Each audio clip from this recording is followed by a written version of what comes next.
Good evening, folks. This is Pat. And this is Fireside Chat number 3. Anyway, I think I probably left off, my high school years. Anyway, but one thing I have to tell you. If I remember correctly, I was just a senior in high school. And my girlfriend, her boyfriend, was in the Army, but left Marcia his car. And it was painted a bright tropical pink. It stood out, I gotta tell you. So anyway, one night us 3 girls, Mary Ellen, Marcia, and myself, decided to go shopping. Okay, fine. We lived in Eldora. So we went shopping in Marshalltown. And all was fine. But boy, did that car create a stir in Marshalltown. Some guys wanted to drag race with us, and oh, mercy.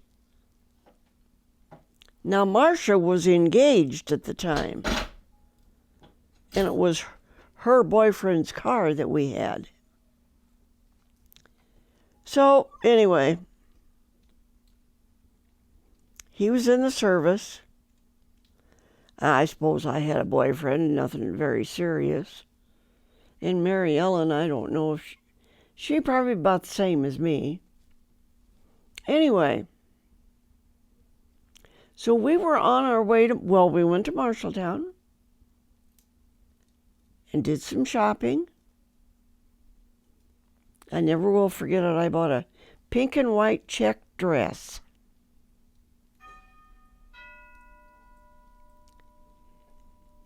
And then we were on our way home, and all of a sudden Marcia says, "I don't have any brakes." I said, "What?" Mary Ellen and I both said, "What?" "I don't have any brakes." "No brakes?" "Nope, no brakes." Now, you're probably not familiar at all, but this was north of Marshalltown on Highway 14. So, okay, what are we going to do? So she pulled it over to the edge of the road, turned it off, and just let it die. We didn't know what to do. We were 3 ignorant girls and not too smart on cars. So anyway, then we decided, okay, we'd start the car back up. And then we found out that Marcia's folks didn't know she was in Marshalltown. Mary Ellen's and my mom knew where we were. But Marcia's folks told her she could go to Iowa Falls, but not Marshalltown. Mary Ellen and I didn't know this. Okay, so we have to get this car back into Eldora. And I don't know how many miles that would be, maybe 10, 12 miles yet to go. That's just a guesstimate. So then we come up to the intersection of 175 and 14. And there's a stop sign there. Well, she couldn't stop. So she just coasted through the stop sign. Thank goodness there was no cars coming. So then we sat there a short time. Now, in order to get into Eldora, there was a very high, narrow bridge, and it was long. And it was a long way down to the river bottom. And that bridge just scared the way out of us. So, okay, we decided maybe we better take the gravel into Eldora. What we failed to remember is that gravel was down to river bottom. So we were going to have to get from up high down to river bottom. And we didn't realize this until we were at the top of this hill. It was a long hill, gravel roads. And when we were at the top, we were maybe going 15 miles an hour. Well, okay, fine. But we didn't know then what I know now. The car was in overdrive. So basically it was freewheeling, going down this very long hill, picking up speed the whole way down.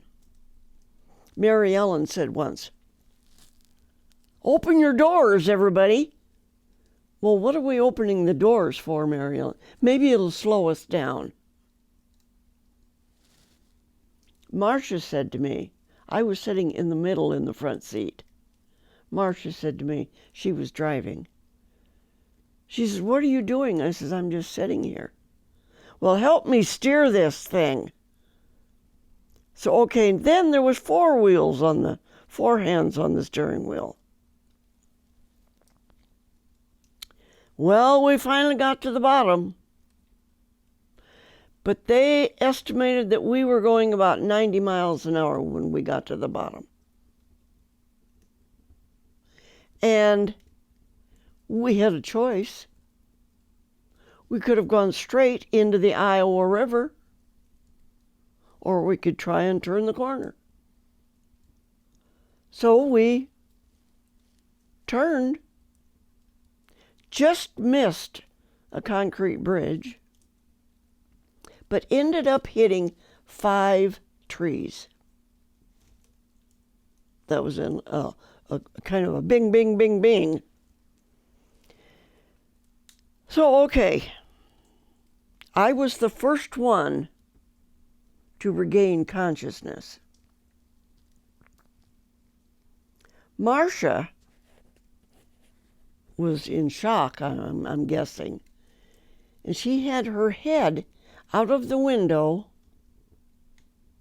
telling Bobby how sorry she was. Bobby was her boyfriend. Mary Ellen, I actually thought Mary Ellen was dead. So, okay, I crawl over Marcia because I remembered there was a farm at the top of the hill. So I crawled over Marcia to get up to that farm. And when I walked in the driveway, this big dog started barking. And I said to him, "Oh, shut up, I don't have time for you." Went up to the house, walked in to the house without knocking, without anything. And I was blood, because I had a gash here on my forehead. I was a mess. And the lady was up there, she was alone. Her husband was gone that night. And she was in the living room. And she came out, she says, "Oh, my gosh, what is this?" And I said, "No, we don't have time for that. You need to call the ambulance. There's been a wreck at the bottom of the hill." Okay. So she did. But what did I do? I went to her kitchen. I had never been in this house before. I went into her kitchen, opened a drawer, and got me out a kitchen towel and put it on my head. And then she got the ambulance called. And she said to me, well, get in the pickup. We're going to go back down there. And I said, I'm not getting in that vehicle. I'll walk. No, you won't walk. Now get in the vehicle. So, okay, I got in the vehicle. Scared myself silly going down that hill. We got down there, and Marcia was gone. Where was she? Mary Ellen was there because Mary Ellen was kind of trapped. She was sitting on the seat, but her foot was under the seat. And this bone here, I don't know what it's called, your thigh bone, I don't know. Anyway, was sticking through her skin. Anyway, but Mary Ellen was alive. But when we landed that car and everything, the radio was still working. Well, it bothered Mary Ellen, so she reached over and turned it off. Those things just blow my mind today. So anyway, then the ambulance got there and was working on getting Mary Ellen out. And I was trying to find out where Marcia was. And they were busy. They didn't want to be bothered with me. And I was just roaming around, getting in their way. And finally one of them said, Marcia is on her way to the hospital. She ran upon a car down here, and they took her into the hospital. As it turned out, it was a couple of our classmates, and she wasn't supposed to be going with this young guy. Her folks had forbid it. Well, okay, so she was with him anyway, and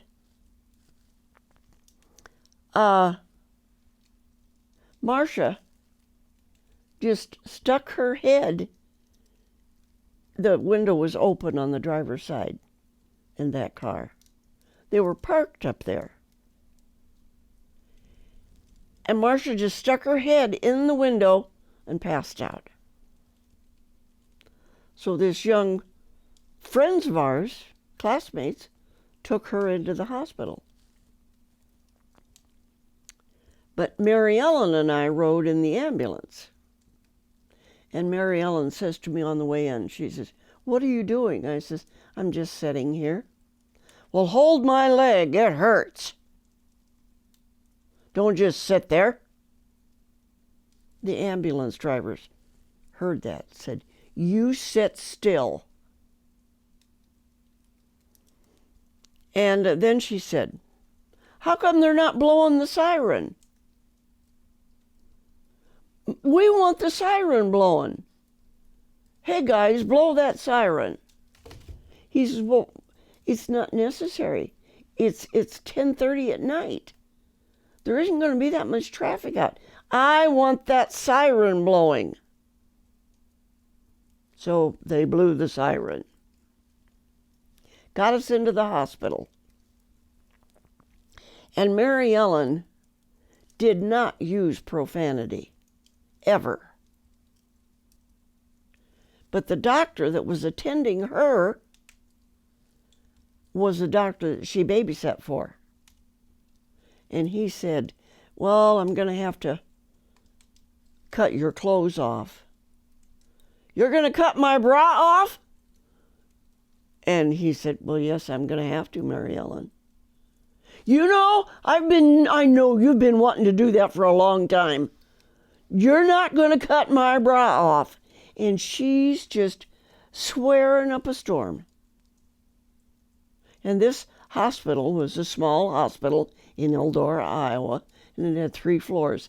The basement, and then the first floor and the second floor. Her folks were outside of the emergency room door, so embarrassed they almost died of embarrassment. So anyway, and I had curlers in my hair. And my mother was sitting in the room with me. And I never will forget his name, Jerry Hodson. He was the sheriff's son. We knew him, was in school together. And so I said to him, I says, rather than you just sit there, why don't you take these rollers out of my hair? Now, my mother could have done that. But no, I wanted Jerry to. So the weirdest things happened that night. Anyway, the bottom line is, I got to go home that night. But Mary Ellen ended up, they had to do surgery, and I don't know if they did it that night or the next day. And they put a steel plate in her hip. And years later, that steel plate broke. So it must not have been steel. I don't know what material it was. So she had a lump there. And she ended up dying of cancer years later. But then my brother Jack, he was so mad at us girls. I'm wrong. I didn't get to go home that night. I had to stay in the hospital a few days for observation, I think. He was so mad at us, he wouldn't even come to the hospital to see me. But I had a wristwatch with a second hand on it because I worked at that hospital as a nurse's aide. And that watch was sitting on my arm, face up. Everything was fine, but there was no insides to it. The insides was gone. But the watch was sitting there on my wrist, perfect. Crystal wasn't even broke or nothing, but the inside of the watch was gone. So Jack and his cronies went out to the scene to see if they could find it. Well, they never did find it, but anyway. Isn't that kind of ironic? That it was sitting there on my wrist, no crystal broken, nothing. And it was gone. So anyway, Mary Ellen was in the hospital quite a while. And I had to do some therapy, but other than that, I healed just fine. And that's my horrible story about my high school days. And I'm going to let you go with all that excitement. And I want to wish everybody a beautiful fall, because we're on to fall now. And God bless each and every one of you. And I'll talk to you later.